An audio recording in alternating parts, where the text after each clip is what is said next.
What do I do? This is uncomfortable for me. He said it several times. What do I do? This is really uncomfortable for me. I said, you should tell the truth. The truth, my man. You got to tell the truth. Well, I'm I'm really torn. Like what do I do? You got to tell the truth. I spoke with someone who served a 24-month sentence at a small minimum security camp in Northern California, Atwater. Small camp. It's where my business partner, Michael Santos, finished his sentence. And this executive lives like in the Petaluma, San Ramon, Northern California area. And he went to federal prison for a tax crime. And I will be very clear. There are some people who go to federal prison who have kind of bad intentions, who want to leverage off other people and make promises and will really give nothing in return. So there are some bad dudes there. Most dudes are good. Now, there are also guys like, as Michael Santos would say, Roman Fabrizi is this name he made up. He shared with me in prison. Roman Fabrizi is the guy that talks about the millions of dollars he has, the deals he did, the jets he flew on, and tries to entice and manipulate the younger prisoners about the success waiting for him and others on the other side. But he doesn't have $40 to buy a pair of shoes in the commissary. So there's the Roman Fabrizi type. There are also those who have really good intentions, who want to make friends, who want to be helpful, who suffer at times from this sort of desire to please or don't want to disappoint or just go with the flow, don't want to deliver bad news. But you have to understand, in federal prison, guys are listening. They're looking for opportunities. Most have good intentions. They're programming, they're writing, they're building, they're sharing. They've been in prison as a convicted felon, were cut off from a large part of the labor market. So it is common. You should expect that people in prison are looking to network and form relationships with people they could work. Look at me. I formed a partnership with Michael Santos in prison. He was in for 22 years. We're 15 years going strong. So you can expect people to be seizing opportunities and yes, potentially forming friendships with hope that they could work with someone on the other side, which requires it requires you to be incredibly aware of your environment, to understand that everything you say via email or on that prison phone, when someone could be listening, what you're saying while walking to the chow hall or walking around that dusty dirt track, as I like to say, someone is taking it in and they could be building plans on something that you've said to them. And perhaps in time, some of those people mentor you, guide you, give you some things under the idea. You're going to help them down the road, not with bad intentions or bad acts. They're looking to create a win-win. They're going to help you. You're going to help them. And if you align and agree, then you can position yourself for some fallout if you are not ready to deliver, which is why you've got to understand your environment, lay low, don't make promises you can't follow through on. And if you make a mistake, don't call me and say, what do I do? This is uncomfortable. You own it, you acknowledge it, which comes back to this executive serving a short sentence in Northern California who told some people on the inside, it's all truthful, right? He's not Roman Fabrizi who made up the money he had. He's real. He's a legitimate executive. He's a good guy with good intentions, but he got kind of wrapped up into this in prison environment, made some friends, and you could argue maybe a little bit of showing off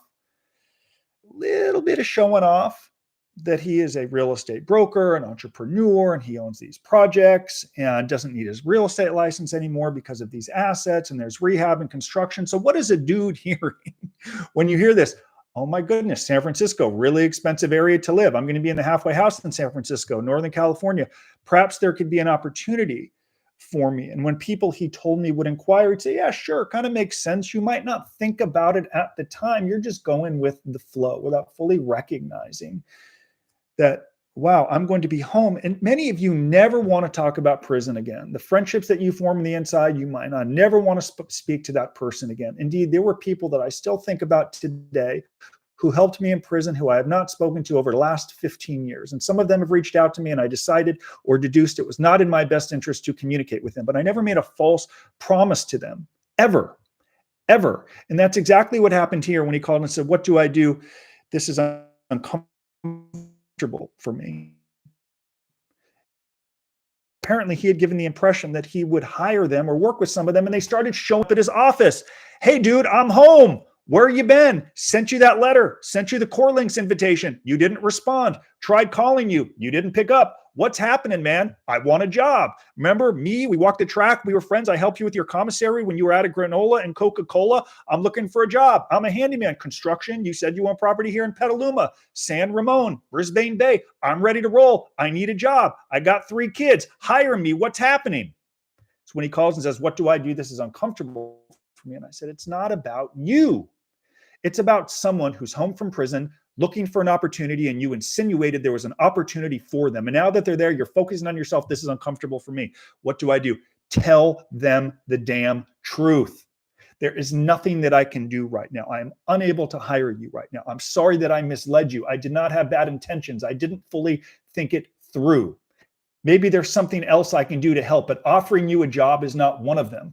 So now he's home from prison. He's moved on. Indeed, never wants to talk about prison again, never wants to associate with prison again.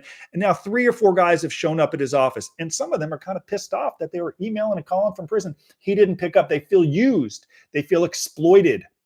They felt taken advantage of. The favor, what do we teach our kids in kindergarten? Reciprocation. Nothing's coming back my way. I'd encourage all of you to be just really honest. Understand your environment. Lay low. Shut up. Don't make promises. Let friendships happen organically, because people are going to hang on every word you say. Or you can be like Massimo Giannulli. I don't talk about Moss a lot. Moss, of course, was in the Varsity Blues case, worked with our team. And Moss runs G4. I mean, there's a lot of people he could hire, but Moss is honest and direct. And when people asked him at Lompo, can I work for your company? He said, no, we're not hiring, but there are other ways that I can contribute and help people in prison. So he worked with our nonprofit, Prison Professors Charitable Corporation, worked with Michael to create a leadership course, an entrepreneurship course, be a CEO of your own life course that's influenced hundreds of thousands and millions of people in prison. Moss is direct. I'm not going to placate you or tell you that I'm going to give you some job because you're helping me exercise or understand this environment. That would be dishonest. I'm not going to lie to you. There's not an opportunity for you. You know, people say, thanks, man, for telling me the truth. Thank you. Let's still go work out or do something else. The people-pleasing will destroy you. An inability to say no will destroy you. It's why so many good people end up on the wrong side of federal prison boundaries. If you're going to prison, I need you to embrace this idea of difficult conversations. I just put up a 30-minute podcast on the White Collar Advice blog/podcast, where I go through this really great book written by author Stone about difficult conversations. It requires introspection. It requires having the courage to tell someone, no, I don't have a job for you. I'm sorry, I wish I had an opportunity for you. Don't. No, I am unable to do that. Difficult conversations might be uncomfortable for a few minutes. Longer term, it's a path to success, because now this executive is freaked out. Are they going to hurt me? Are they going to harm me? I'm like, these are good dudes who want an opportunity. They're not going to hurt you. Tell them the damn truth. Okay, how do I do that? You call them and do what I just did on this live video. I don't have an opportunity for you. I'm sorry that I gave you the impression I had an opportunity for you. I don't have a job. Stop showing up at my office. Simple, hard, difficult conversation. It's what it takes. So that's how I'm going to wrap up this live 8 or 9 or 10-minute video on a Friday before I get ready to go to crazy traffic to game 1 of the Dodgers as I watch my Dodgers play the Yankees. My old teammate Aaron Boone is the manager of the Yankees at school. I'm going to film a YouTube video about that in a moment. Be truthful, be honest, have the tough conversations so you won't be forced to call me after you're home from prison. What do I do? This is uncomfortable for me. Let's do better. Prepare properly. Understand your environment, and you'll have a good journey. Thank you very much for joining. Oh, by the way, like, subscribe, and comment if you find value in this video. Bye-bye.